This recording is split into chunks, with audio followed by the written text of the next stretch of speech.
They looked normal, fathers, neighbors, friends, but they hid something evil.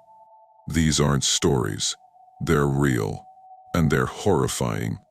These are 4 real serial killers, with footage you were never meant to see. Story 1. Joseph Kallinger, the father who made his son kill. He looked like any other man, quiet, ordinary, a husband, a father, a shoemaker. But behind the smile, behind the shop counter, Joseph Kallinger was hiding something evil.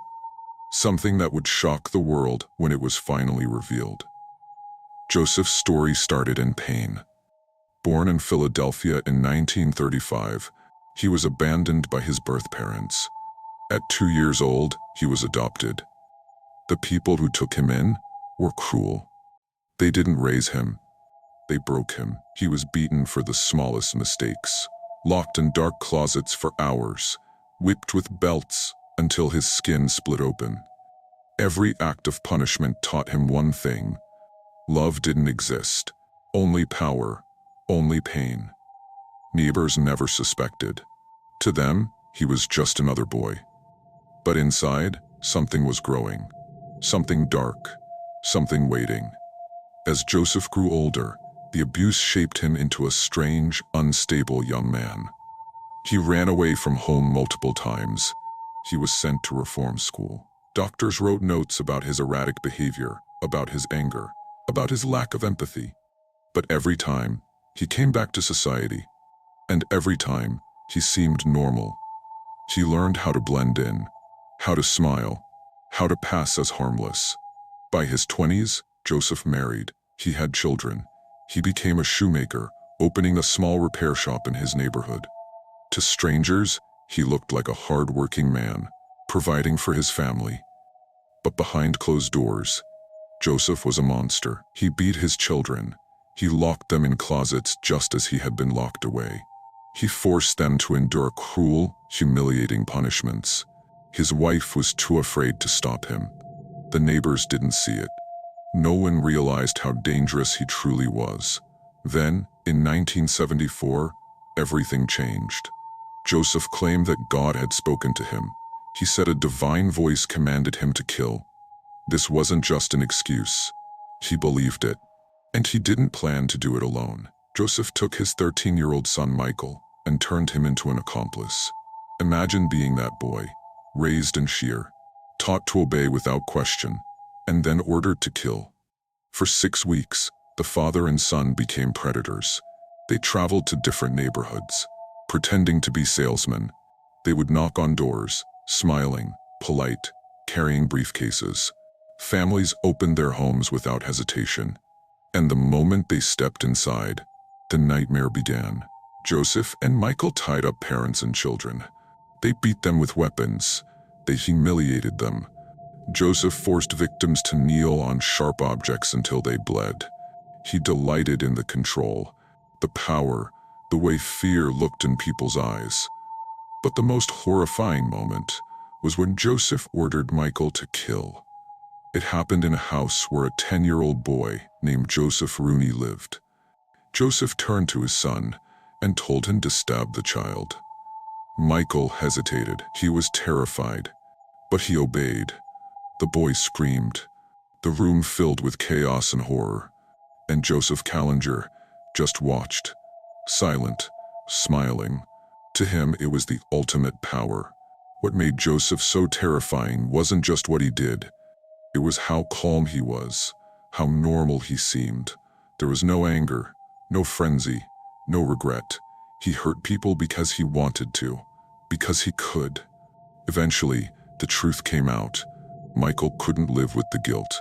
He confessed everything. Police arrested Joseph Kallinger. The trial was shocking. Neighbors testified about the kind shoemaker they had known for years. They couldn't believe that same man had turned his son into a killer.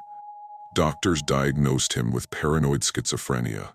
But even they were disturbed by how cold he was, how detached, how little he cared about the lives he had destroyed. Joseph never apologized, never begged for forgiveness. He claimed he had simply done what God had told him to do. The jury convicted him. He was sentenced to life in prison. In 1996, Joseph Kallinger died behind bars. His son Michael was eventually released as an adult. But Michael would forever live with the memory of what his father made him do. Even decades later, Kallinger's crimes remain some of the most disturbing in American history. Not because of the number of victims, but because of how he corrupted his own child, how he forced a boy to kill another boy. It's easy to imagine monsters as strangers hiding in the dark. But Joseph Kallinger was no stranger. He lived on a quiet street. He smiled at neighbors. He fixed their shoes. He looked safe, normal, ordinary. And that is what makes him terrifying, because the worst kind of evil can look completely harmless. Sometimes it doesn't sneak in through a window. It just knocks on the door. What do you feel like doing? Killing people. You still feel like killing people? Yes.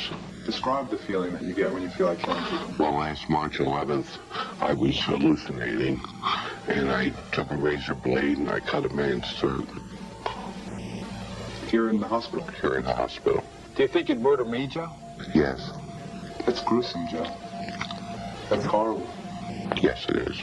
And you don't blame me if I say I hope you never get out of this place. I hope I never do either.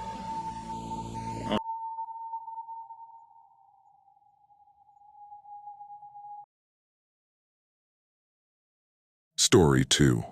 Richard Ramirez, the Night Stalker, who brought hell to California. He didn't wait for the dark to hide him. He brought the dark with him. Richard Ramirez wasn't like other killers. He didn't lure victims with charm. He didn't pretend to be friendly. He didn't even try to seem normal. He was chaos, pure, unrelenting chaos.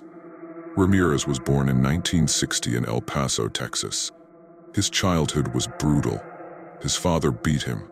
His cousins introduced him to drugs, violence, and Satanism at a young age. By the time he was a teenager, Ramirez was already spiraling. He stole. He did drugs. He became obsessed with Satan, murder, and torture. The darkness was growing, and soon it would consume him and everyone around him.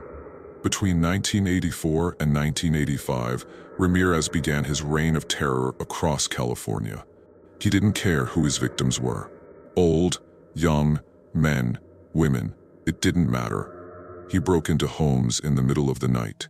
He killed with whatever weapon he could find. Guns, knives, tire irons, even lamps. Sometimes he shot his victims. Sometimes he stabbed them. Sometimes he just beat them to death. He didn't have a pattern. That's what made him so terrifying. Ramirez's crimes were more than just murder. He forced victims to beg for mercy. He made them pray to Satan before killing them. He carved pentagrams on walls and even on his own body. He thrived on fear, and he wanted the world to know it.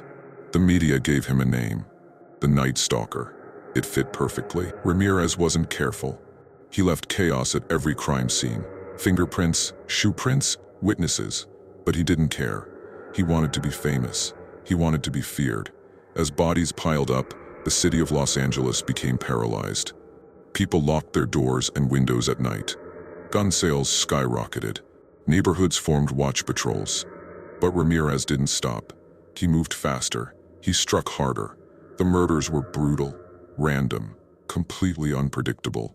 Finally, police matched a fingerprint at a crime scene. They found his identity. They released his photo to the public, and that's when everything changed. On August 31st, 1985, Ramirez made a fatal mistake. He walked into a store in East Los Angeles, his face now plastered on every newspaper. People recognized him instantly. Whispers spread, then shouts, "It's him, the Night Stalker." Ramirez ran. He sprinted through the streets.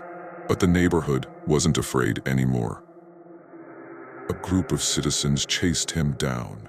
They beat him with pipes and fists, holding him down until the police arrived. The monster was caught. Ramirez's trial became a spectacle. He walked into court grinning, with a pentagram drawn on his palm. He flashed it to the cameras. "Hail Satan," he shouted. He taunted the victims' families. He acted as if the trial was just entertainment for him. In 1989, Ramirez was convicted of 13 murders, 11 sexual assaults, and multiple counts of burglary. When the death sentence was read, Ramirez smirked. He said, "Big deal. Death always comes with the territory." But Ramirez never saw his execution. He spent decades on death row. In 2013, he died of cancer at 53 years old. Even in death, he became a disturbing figure of fascination, glorified by some, feared by others. What made Ramirez different from other killers was his pure unpredictability. He didn't fit a profile. He didn't have a type. He didn't even try to hide. He killed whoever he wanted, however he wanted, whenever he wanted. He didn't want control. He wanted chaos. Ramirez's story terrifies people even today because it destroys the illusion of safety. He didn't stalk one kind of victim. He didn't follow patterns. Anyone could be next. In the end, it wasn't police who brought him down. It was the people, an entire neighborhood, fed up with the fear, chasing down a killer themselves. It was justice, raw and real.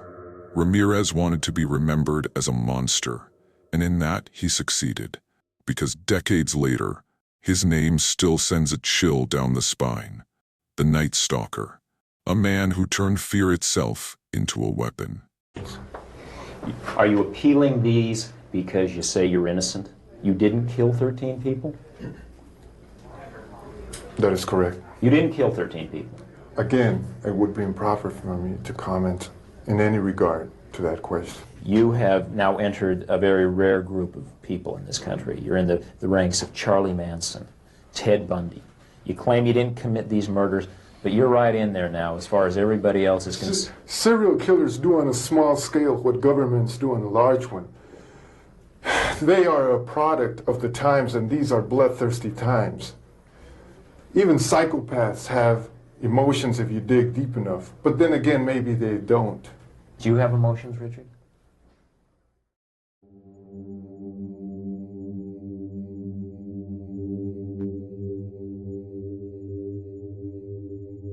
Story 3. Jeffrey Dahmer, the killer who wanted his victims to stay forever. He didn't just kill, he consumed. Jeffrey Dahmer was more than a murderer. He was a predator who turned horror into routine. His crimes were so disturbing that even seasoned detectives could barely speak about what they found. Dahmer was born in 1960. As a child, he was quiet, withdrawn, and fascinated by death. He collected animal bones. He dissected roadkill. He wanted to see what was inside, to understand how things worked. By the time he was a teenager, he was already drinking heavily. Friends remembered him as strange, someone who didn't quite fit in. No one knew that his dark curiosity was turning into something far more sinister. Dahmer committed his first murder in 1978, just after high school. He picked up a hitchhiker, Stephen Hicks. They drank together at Dahmer's house, and when Hicks tried to leave, Dahmer smashed his skull with a dumbbell.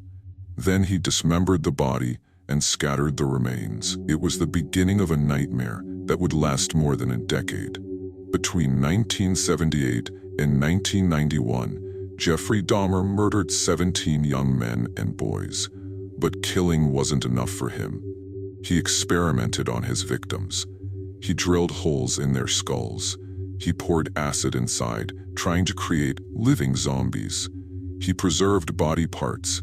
He took photographs of dismembered corpses, and he ate pieces of their flesh. Dahmer's apartment was a house of horrors. Neighbors complained of foul smells, of strange noises, but Dahmer always had an excuse. The truth stayed hidden, until one night in July 1991.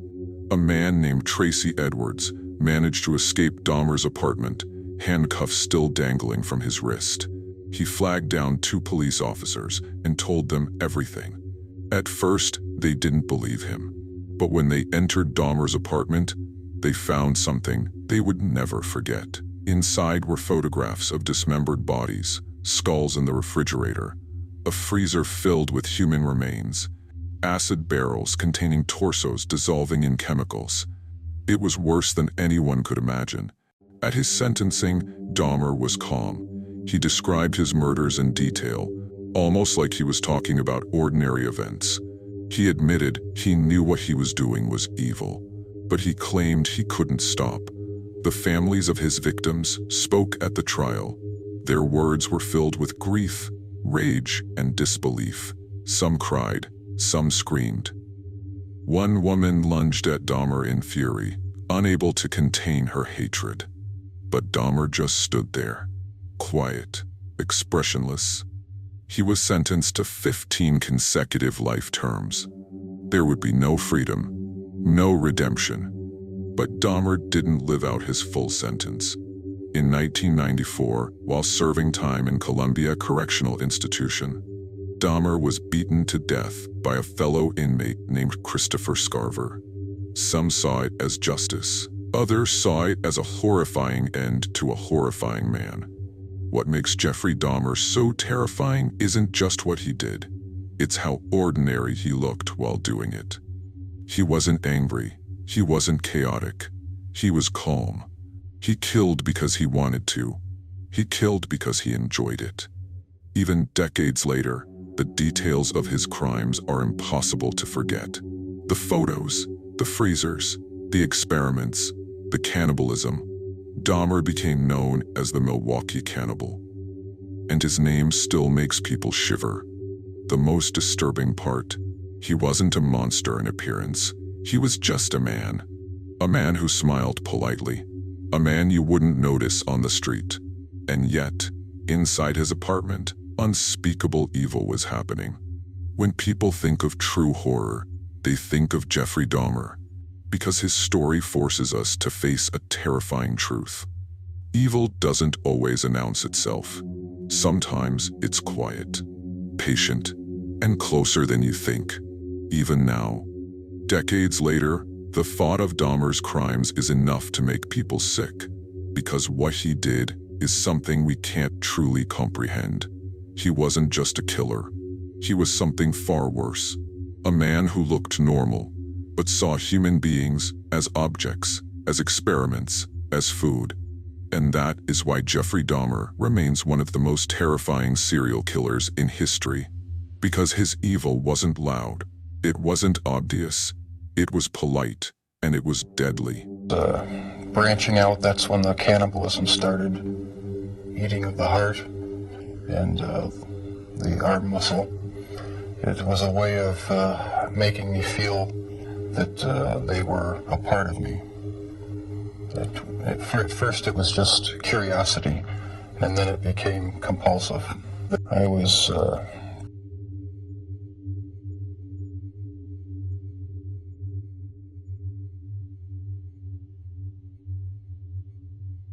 Story 4. Ted Bundy, the charming monster who hunted in plain sight. He didn't look like a killer. He wasn't the shadow in a dark alley. He was handsome, charming, smart, the kind of man people trusted, even liked. But behind the smile was a predator. Ted Bundy was born in 1946. From the outside, his childhood looked normal, but there were secrets, dark ones. Bundy grew up believing his mother was his sister. He struggled with identity, anger, and violent urges that started young. Neighbors remembered him as polite, but detached, a boy who didn't quite fit in. By his 20s, Bundy had perfected his mask. He was studying law, volunteering at a crisis hotline, dating, making friends. To everyone around him, he seemed normal. But the truth was already there. Bundy had a fascination with control, with manipulation, with power. Between 1974 and 1978, Ted Bundy embarked on one of the most terrifying killing sprees in American history. More than 30 young women are believed to have been murdered by him. But what made Bundy so horrifying was how he lured them in. He would fake injuries, wear a sling, or pretend his arm was broken. He would approach women in libraries, parking lots, college campuses. "Can you help me carry this to my car?" The moment they let their guard down, he struck. Bundy would knock them unconscious, kidnap them, assault them, and kill them. But his depravity didn't end there. He returned to the bodies, sometimes days later. He revisited crime scenes to violate his victims again. What made Bundy terrifying wasn't just the killings. It was how normal he seemed while doing it. How he could be charming, intelligent, even funny. He blended in. He didn't fit the image of a killer. That was his greatest weapon. Bundy's crimes spread across 7 states: Washington, Oregon, Utah, Colorado, Florida, and more. Everywhere he went, women vanished. He was calculated, methodical, but he was also arrogant, and that arrogance would get him caught. Bundy was arrested for the first time in 1975. He had been pulled over for a traffic violation. Inside his car, police found masks, handcuffs, crowbars, and rope. But Bundy didn't stop there. He escaped custody twice. During one escape, he went on to commit some of his most brutal murders. In Florida, he attacked a sorority house, bludgeoning and strangling multiple women in a single night. The crime scene was pure chaos, blood everywhere. Survivors barely clinging to life. Finally, in 1978, Bundy was captured for good. But even in custody, he manipulated everyone around him. He chose to represent himself in court. He smiled for cameras. He flirted with reporters. He acted as if the trial was a performance and he was the star. In one of the most disturbing moments of any murder trial, Bundy proposed to his girlfriend in the middle of cross-examination. She accepted in front of the entire courtroom. To Bundy, it was just another game, another way to prove he could control anyone. In 1989, Ted Bundy was executed in the electric chair. His final interviews were cold and calculated. He claimed that pornography had shaped his violent fantasies, but he never truly admitted full guilt. Even at the end, Bundy still wanted control. What makes Bundy's story so terrifying isn't just the number of victims, it's that he didn't fit the stereotype. He didn't lurk in shadows. He didn't look dangerous. He was the man you'd trust, the man you'd help carry groceries, the man you might even fall for. And that's why he was so deadly. Bundy forced the world to face a terrifying truth. Monsters don't always look like monsters. Sometimes, they look like the person you'd never suspect. He taught us that evil can wear a smile, that evil can shake your hand and walk you to your car. Even decades later, Bundy's case still fascinates and horrifies. Documentaries, books, interviews, they all try to answer the same question. How could someone so intelligent, so charming, commit such atrocities? The answer is chilling.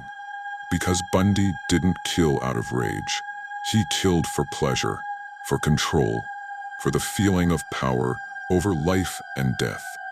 When Bundy was finally executed, crowds gathered outside the prison. They cheered, they celebrated, they held signs saying, "Burn, Bundy, burn." But for the families of his victims, there was no celebration, just silence and grief. Bundy wasn't just a killer. He was proof that evil can be intelligent, evil can be patient, evil can be someone you'd never suspect until it's too late. And that's why his story still terrifies us today. Was apparently little Kimberly Leach, 12 years of age. I think the public outcry is greater there because an innocent child was taken from a playground. What did you feel after that? What was there? Were there the normal emotions 3 days later? Where were you, Ted?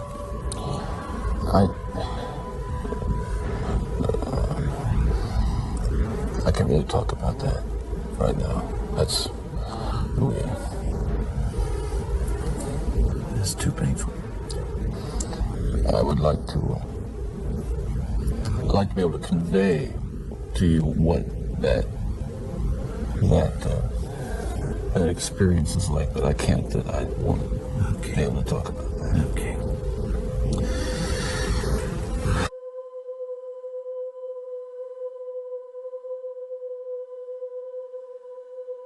These weren't just stories. They were real. Real monsters. Real victims. If this scared you, it should. Subscribe before the next one finds you.